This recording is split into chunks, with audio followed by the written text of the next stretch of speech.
Hello everyone and welcome to MPSC point. मित्रांनो, 30 April रोजी तुमची कंबाईन ग्रुप सी आणि ग्रुप बी ची जी प्रिलिम्स आहे तर त्यामध्ये 15 गुणांसाठी जनरल तुम्हाला सायन्स विचारलं जातं. सो या 15 गुणांसाठी तुम्ही तयारी कशी करायची आहे तसेच PYQचा ॲनालिसिस आपण या व्हिडिओमध्ये करणार आहोत. सो व्हिडिओ जर तुम्ही काळजीपूर्वक शेवटपर्यंत बघितला तर नक्कीच तुम्हाला सायन्समध्ये 15 पैकी खूप चांगले मार्क्स घेता येतील जर तुम्ही योग्य पद्धतीने स्ट्रॅटेजी बनवून त्यावरती वर्क केलं तर. चला तर आजच्या व्हिडिओला सुरुवात करूया.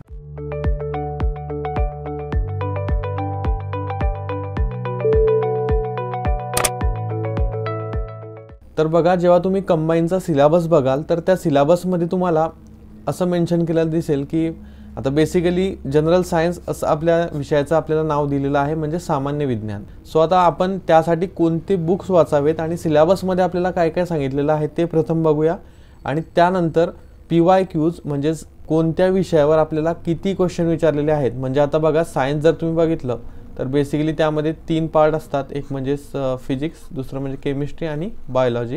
आता यामध्ये अनेक पार्ट्स आहेत. समजा बायोलॉजीमध्ये झुलॉजी आणि बॉटनी असतात, केमिस्ट्रीमध्ये ऑर्गॅनिक इनऑर्गॅनिक असतं, तर त्या स्वरूपामध्ये याचे भाग पडतात. ओके, सो आपल्याला सिलेबसमध्ये जनरल सायन्स सांगितलेला आहे. सो आता आपण प्रिलिम्सचा जो काही सिलेबस आहे तो बघूया की आपल्याला आयोगाने काय दिलेलं आहे. बघा, आयोगाने सिलेबसमध्ये आपल्याला फक्त 5 पॉईंट्स दिलेले आहेत सायन्सच्या सिलेबसमध्ये. सो त्यामध्ये कोणकोणते आहेत बघा, फिजिक्स आहे, केमिस्ट्री आहे, झुलॉजी आहे, बॉटनी आहे आणि हायजीन आहे.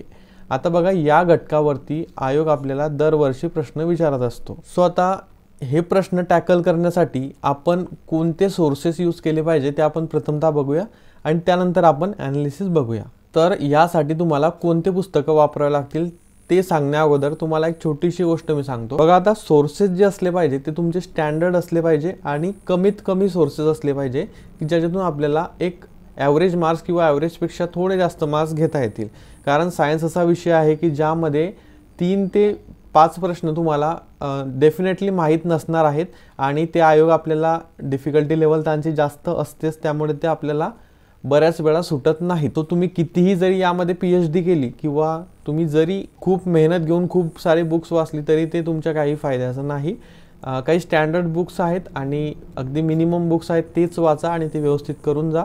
त्यामध्ये देखील तुम्हाला एक ऑन एन ॲव्हरेज चांगला स्कोअर घेता येईल. सो बघा, आता त्यामध्ये कोणकोणते बुक्स आहेत तर 8वी, 9वी आणि 10वी या तिघही वर्गांचे स्टेट बोर्ड तुम्हाला करायचे आहे. स्टेट बोर्ड इतके छान करा मित्रांनो, कारण स्टेट बोर्डमधून डायरेक्टली क्वेश्चन आपल्याला बघायला मिळत आहेत. कारण इतर जर तुम्ही रेफरन्स बुक बघितले तर त्यांचा बेस देखील स्टेट बोर्डच असतो आणि आयोगाचा प्रश्न विचारण्याचा कल जो आहे तो या रेफरन्स बुक व्यतिरिक्त स्टेट बोर्डमधून किंवा NCERTमधून जास्त प्रश्न येत असतात. आता यात जर बोलायचं झालं तर 8वी आणि 9वीचं जे आहे ते तुम्ही जरा व्यवस्थित करायचं आहे. त्यातल्या त्यात 9चं जे स्टेट बोर्ड आहे यातून कंबाईनमध्ये डायरेक्टली 2 ते 3 प्रश्न दरवर्षी दिसतात. हे पुस्तक जर तुम्ही अगदी काळजीपूर्वक केलं तर तुम्हाला हे 2 ते 3 प्रश्न नक्की सुटणार आहेत फक्त या एक पुस्तकाच्या बेसवरती. आणि पुस्तक फार मोठंही नाही, त्यामध्ये अगदीच 3-3, 4-4 चॅप्टर्स आहेत बायोलॉजी, केमिस्ट्री आणि फिजिक्सचे. सो ते व्यवस्थित करा. यातले तुम्ही एन्व्हायरमेंटचे जे चॅप्टर्स आहेत ते स्किप करू शकता, ते वाचण्याची काही गरज नाही. ओके, त्यानंतर 10th जे आहे ते थोडं तुम्ही ओव्हरलॅप जरी केलं, म्हणजे थोडं तुम्ही स्किप करून जे इम्पॉर्टंट टॉपिक्स आहेत ते जरी वाचलेत तरी देखील तुमचं ते चांगलं होऊन जातं. 8वी, 9वी आणि 10वीचं स्टेट बोर्ड केल्यानंतर तुम्हाला एक वेगळं बुक वाचण्याची गरज पडणार आहे. सो यामध्ये आता तुम्हाला काही ऑप्शन्स आहेत ते मी तुम्हाला सांगतो. बघा, आता एकतर तुम्ही अनिल कोलते सरांचं वापरू शकतात किंवा सचिन भस्के सरांचं वापरा किंवा दीपस्तंभचं सायन्स हे पुस्तक देखील खूप छान आहे ते वापरू शकता किंवा कोळंबे सरांचं पुस्तक वापरू शकता. आता मी यातील सचिन भस्के सरांचं आणि अनिल कोलते सरांचं पुस्तक जे आहे ते बघितलेलं आहे, त्यामुळे दोघंही बुक्स जे आहेत ते छान आहेत. फक्त काळजीपूर्वक बारकाईने तुम्हाला ते रीड करावे लागतील, कारण प्रश्न कुठून येईल ते सांगता येत नाही. त्यामुळे अगदीच आपण कुठेतरी कोपऱ्यामध्ये वाचलेलं असतं आणि त्यावरतीच क्वेश्चन तुम्हाला दिसत असतो आणि वेळेवरती ते आठवणं कठीण जात असतं आणि आपला प्रश्न चुकत असतो. सो हे टाळण्यासाठी हे बुक्स काळजीपूर्वक करा. आता आय नो की हा व्हिडिओ खूप लॉंग होईल, परंतु हा व्हिडिओ लॉंग जरी झाला तरी तो तुम्हाला एक वे देऊन जाईल की तुम्हाला कशा प्रकारे नेमकं सायन्ससाठी तयारी करायची आहे. आता हे झालं आपलं रेफरन्स बुक किंवा कोणती पुस्तकं वाचावी याविषयी. आता आपण बघूया की नेमका आयोगाचा ट्रेंड काय आहे प्रश्न विचारण्याचा. तर त्यासाठी आपल्याला अगोदर हे बघावं लागेल की जास्त आपल्याला प्रेफरन्स कोणत्या विषयाला द्यायचा आहे. म्हणजे आता सायन्समध्ये जे 3 पार्ट्स मी तुम्हाला सांगितले, सो फिजिक्स, केमिस्ट्री, बायोलॉजी, यातील मॅक्झिमम वेटेज कोणत्या घटकाला आहे त्यावरून तुम्हाला घटक ठरवायचा आहे की आपण जास्त वेळ कोणत्या विषयाला द्यायचा आहे किंवा कोणत्या घटकाला द्यायचा आहे. बघा आता हे क्वेश्चन पेपरचं एक छोटंसं ॲनालिसिस आहे. आता हे तुम्हाला कुठेही मिळून जाईल, जरी तुम्ही एखादं बुक्स घेतलं असेल प्रिलिमसाठी त्यामध्ये देखील मिळेल. परंतु मी तुम्हाला 4 वर्षामध्ये आयोगाने किती प्रश्न कंबाईनमध्ये विचारलेत, त्यातील फिजिक्सचे किती होते, केमिस्ट्रीचे किती होते आणि बायोलॉजीचे किती होते, सो हे मी तुम्हाला इथे डिस्ट्रीब्युशन सांगितलेलं आहे. सो तुम्ही बघू शकतात 2019मध्ये, 20मध्ये, 21मध्ये आणि 22मध्ये कंटिन्युअसली आयोगाने 15 प्रश्न तुम्हाला कंबाईनमध्ये विचारलेले आहेत. ग्रुप बी विषयी मी बोलतोय.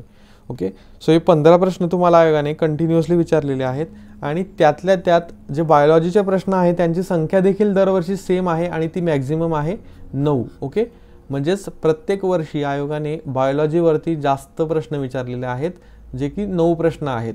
आता आपल्या सिलेबसमध्ये जर तुम्ही बघितलं तर बायोलॉजी हे तर आहेच, परंतु त्यासोबत हायजीन हा घटक देखील आहे. तर त्या हायजीनचे क्वेश्चन देखील मी या बायोलॉजी या घटकामध्ये ॲड करून टोटल 9 क्वेश्चन 2019ला, 2020ला देखील 9 क्वेश्चन, 2021ला देखील 9 क्वेश्चन आणि 22ला देखील 9 क्वेश्चन. त्यानंतर आपण फिजिक्स, केमिस्ट्री जर बघितलं तर प्रत्येक विषयाचे 3-3 प्रश्न आपल्याला दिसत असतात. आता हे बदलू शकतं, एखाद्या वेळेस बायोलॉजीचे कमी येऊ शकतात, फिजिक्सचे जास्त येऊ शकतात, असे होऊ शकतं. आता पुढच्या वर्षी म्हणजेच या येणाऱ्या प्रिलिम्सला काय असेल याबद्दल नक्की सांगता येणार नाही, पण हा पॅटर्न तुम्ही लक्षात ठेवा. बायोलॉजीला जास्त आयोग जे आहे वेटेज ते देत आहे आणि कंटिन्युअसली हे 4 वर्षापासून आहे. तुम्ही देखील ॲनालिसिस करू शकता. सो तुम्ही बायोलॉजीला चांगलं डीपमध्ये करायचं आहे. बरेच जण म्हणतात बायोलॉजी सोपं असतं, पण तसं नाही. बायोलॉजीमध्ये खूप साऱ्या टर्म्स असतात, तर त्या लक्षात ठेवणे हे नक्कीच गरजेचं आहे, तेव्हाच बायोलॉजी तुम्हाला सोपा जाणार आहे. सो हे झालं ॲनालिसिस. तुम्ही याचा स्क्रीनशॉट देखील घेऊ शकता. नंतर आपण बघूया की प्रश्न नेमके कसे व कुठून विचारले जातात, त्याचं थोडंसं एक शॉर्टमध्ये ॲनालिसिस. आता प्रथमतः आपण 2019चा पेपर बघूया. तर बघा आता आपण कंबाईन प्रिलिम्स 2019चा पेपर जो आहे तो तुमच्यासमोर ओपन केलेला आहे.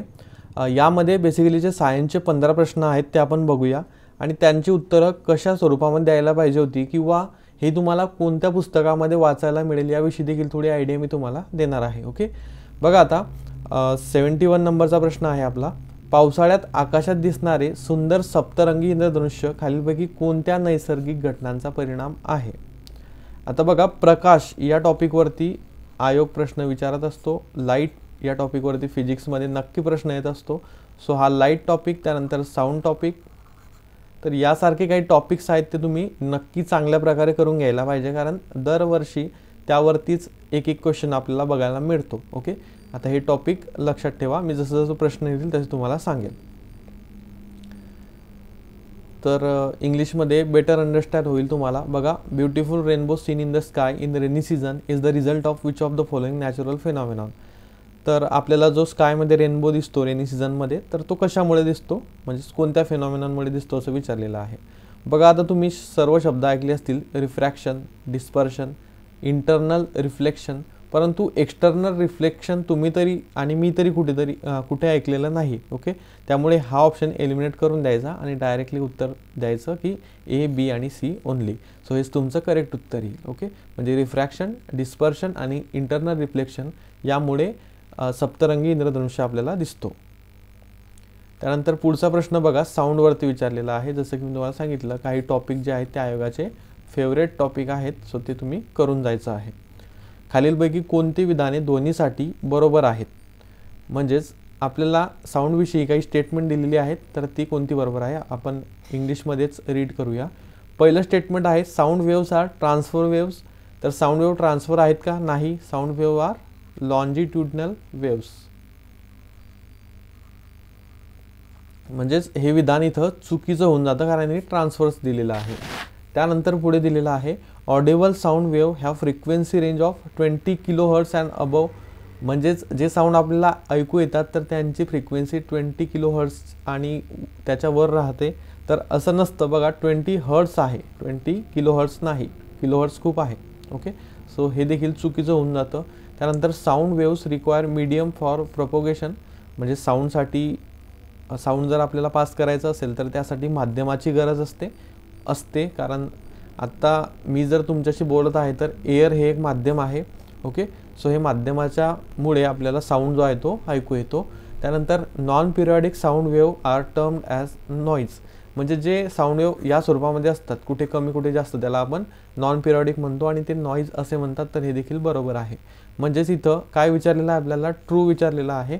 तर ट्रू कोणतं येईल, सी आणि डी. ओके, त्यानंतर पुन्हा फिजिक्सचा प्रश्न आहे, तो देखील लाईट बेस आहे, म्हणजे लाईटवरती आहे. बघा आता इथं consider the following statement. Right light rays changes its direction when passes from one transparent medium to another. तर हे बरोबर आहे विधान. त्यानंतर the velocity of light is different in different media. बरोबर आहे. वेलॉसिटी म्हणजे एअरमध्ये वेगळी असेल, त्यानंतर इतर मीडियममध्ये वेगळी असेल. सो हे देखील बरोबर आहे. आपल्याला करेक्ट ऑप्शन निवडायचा आहे. म्हणजेच बघा, वेलॉसिटी वेगवेगळी असते, त्यामुळे ट्रान्सपरंट मीडियममध्ये एखादा लाईट डेविएट होऊ शकतो किंवा त्याची डायरेक्शन चेंज होऊ शकते. त्यामुळे हे याचं एक्सप्लेनेशन असू शकतं. तर ऑप्शनमध्ये जर तसं असेल तर तेच ऑप्शन करेक्ट असणार आहे. बघा, स्टेटमेंट जर आपण बघितलं, पहिलंच इथं बरोबर येणार आहे. Statement A is correct and B is correct explanation. Okay, त्यानंतर नेक्स्ट क्वेश्चन. अणूच्या तिसऱ्या कक्षेत जास्तीत जास्त किती इलेक्ट्रॉन असू शकतात? म्हणजेच third shell of atom can have a maximum number of how many electron. तुम्ही जर बघितलं number of electrons in n shell, तर 2n² असतं 2, आणि इथं कितवी आहे शेल, थर्ड आहे, त्यामुळे इथं 3चा स्क्वेअर करावा लागेल. 2 × 3चा स्क्वेअर 9, 18, म्हणजे इथं 18 आपला आन्सर येणार आहे. आता अणूच्या कक्षेमध्ये कशा स्वरूपामध्ये असतात बघा, 2, 8, 18 आणि पुढे या स्वरूपामध्ये असतात. म्हणजे पहिल्या शेलमध्ये के शेलमध्ये 2, यल शेलमध्ये 8 आणि यम शेलमध्ये 18. सो आपल्याला थर्ड विचारलेला आहे, त्यामुळे 18 आपला आन्सर येणार आहे. त्यानंतर पुढे बघा, एकमेकांशी काटकोनात असलेल्या अक्षांवर समपृष्ठांचे छेद खालीलप्रमाणे असतील तर त्या समपृष्ठांचे मिलर निर्देशांकाचे परिगणन करा. आता बघा, हे क्वेश्चन आपण वर जे बघितले, हा स्टेट बोर्डमधून तुमचा कव्हर होऊन जातो. जर बघितला आपण तर हा 8च्या स्टेट बोर्डमध्येच आपल्याला दिलेला आहे, हा फॉर्म्युला वगैरे जो आहे तो. त्यानंतर हा जो लाईटचा प्रश्न आहे, तर हा देखील तुम्हाला 9thमध्ये मिळून जाईल. त्यानंतर साऊंडविषयी देखील आपल्याला आय थिंक 9thमध्येच क्लिअरली दिलेला आहे. हो, साऊंडविषयी 9thमध्येच दिलेला आहे. तर हे क्वेश्चन जे आहेत ते या बुक्समधून कवर होतात जर तुम्ही चांगल्या प्रकारे केलेलं असेल तर. बघा आता पुढचा प्रश्न. आता हा प्रश्न थोडाफार ट्रिकी म्हणू शकतात तुम्ही, किंवा आपण सहसा न वाचलेला असा प्रश्न आहे. आपल्याला त्यांनी काय सांगितलेलं आहे, मिलर इंडायसेस कॅल्क्युलेट करा of the face having the following intercept with the 3 axes perpendicular to each other. म्हणजे हे 3 ॲक्सेस आहे 2A, 3B आणि 4C. तर यांचा आपल्याला मिलर इंडायसेस काढायचं आहे. तर मिलर इंडायसेस ही काय भानगड आहे हे आत्तापर्यंत कुठल्या बुक्समध्ये आपण वाचलेलं नसतं, त्यामुळे एक जनरल लॉजिक लावू शकतात तुम्ही. आता मी गुगलवरती बघितलं नंतर, तर जो मिलर इंडेक्स काय असतो, मिलर इंडायसेस, तर तो असतो की समजा आपल्याला याचा कॉमन फॅक्टर्स घ्यावे लागतात. म्हणजे आता समजा एची किंमत आपण इथे टाकली, बीची टाकली आणि सीची टाकली, तर ती त्यांचा म्हणजे 2 आणि एचा गुणाकार, 3 आणि बीचा गुणाकार, 4 आणि सीचा गुणाकार सारखा यायला पाहिजे. म्हणजे जेव्हा आपण इथे पहिला ऑप्शन फिलअप करूया, बघा 6 दुनी 12 आणि 4 त्रिक 12, त्यानंतर 4 त्रिक 12. सो अशा प्रकारे 12, 12, 12 येत असते आणि याच प्रकारे आपला आन्सर हे येत असते. काही क्वेश्चन जे असतात ते तुमचे तुम्ही कुठेही वाचलेले नसतील तर ते देखील सोडवण्याचा प्रयत्न करायचा आहे. बघा इथं प्रश्न आहे, when a current of 100 ampere is passed through molten sodium chloride for 965 second, then म्हणजेच सोडियम क्लोराईडमधून जर 100 ॲम्पियरचा करंट पास केला 965 सेकंदांसाठी, तर काय होईल, तर 23 gram sodium is deposited at cathode and 35.5 gram of chlorine gas evolve at anode. आता हा प्रश्न तुम्हाला जरी तुम्ही वाचला असला तरी क्लिअरली लक्षात येणार नाही, परंतु जर इथे तुम्हाला सोडियम आणि क्लोरीनचं इथे दिलेलं आहे की किती ग्रॅम आहे, सो ते तुम्ही या स्वरूपामध्ये लॉजिक लावू शकतात की डायरेक्टली असं तर नसेल की कॅथोडवरती 23 असेल, म्हणजेच ॲनोडवरती 23 असेल आणि कॅथोडवरती 35.5 असेल, असं नसेल. त्यामुळे हे रिव्हर्स करावं लागतं, म्हणजेच याचे इथे न्यावे लागतात आणि याचे इथे. सो कॅथोडवरती तुमचे 23 ग्रॅम येत असतात आणि ॲनोडवरती तुमचे 35.5 ग्रॅम येत असतात. सो अशा प्रकारे काहीचं लॉजिक लावून तुम्ही हा प्रश्न सोडवू शकला असता. त्यानंतर platy हेल्मिन्थिस are best described as 10th state बोर्डमधील प्रश्न आहे हा, दिलेला आहे त्या पुस्तकामध्ये.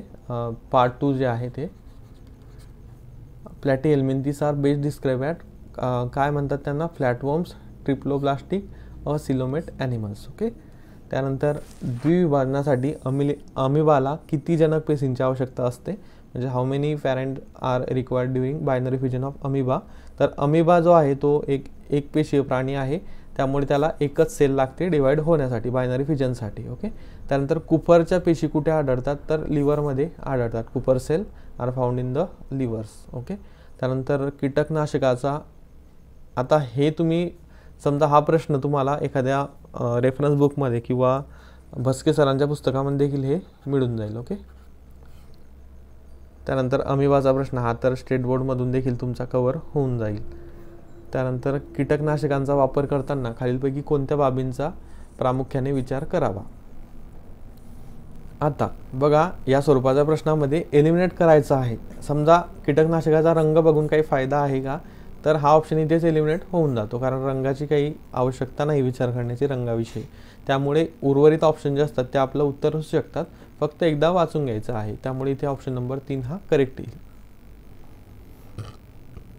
आता बघा, हा प्रश्न जर तुम्ही बघितला तर याचा टॉपिक कुठेतरी हायजीन आपल्याला दिसतो. ओके. कारण कीटकनाशके आणि हायजीन यांचा संबंध आहे, त्यामुळे म्हणूनच आयोगाने हा प्रश्न विचारलेला दिसतो.